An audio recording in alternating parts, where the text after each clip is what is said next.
एका सुंदर गावात समीर नावाचा एक हुशार मुलगा राहत होता. पण तो नेहमी खोटं बोलायचा. त्याला वाटायचं खोटं बोलणे म्हणजे केवळ मजा आहे.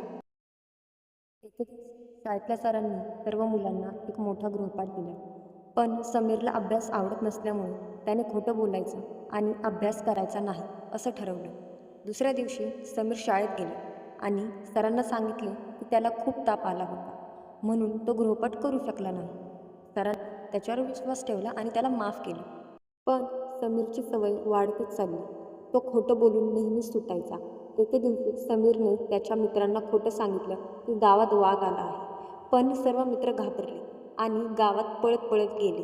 परंतु जेव्हा गावकऱ्यांनी पाहिलं की वाघ नव्हता, तेव्हा सर्वांनी समीरवर राग व्यक्त केला.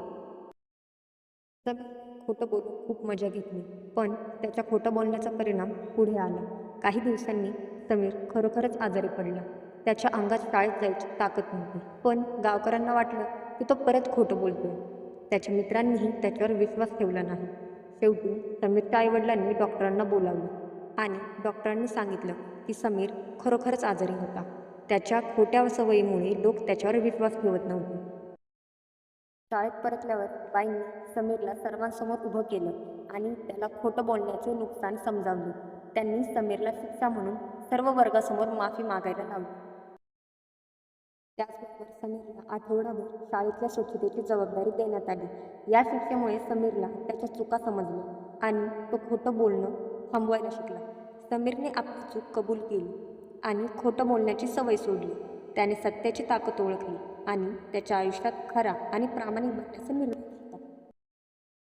या गोष्टीने त्याच्या मित्रांना आणि गावकऱ्यांना त्याच्यावर परत विश्वास ठेवायला शिकवलं. मुलांना या गोष्टीतून आपल्याला शिकायला मिळतं की खोटं बोलणं ही एक वाईट सवय आहे. खोटं बोलून आपण काही काळ मजा घेऊ शकतो, पण त्याचा परिणाम पुढे आपल्याला भोगावाच लागतो. म्हणून नेहमीच सत्य बोलावं, खरं बोलावं आणि प्रामाणिक राहावं. सत्याची ताकद सर्वात मोठी असते आणि तीच आपल्याला खऱ्या अर्थाने यशस्वी बनवते.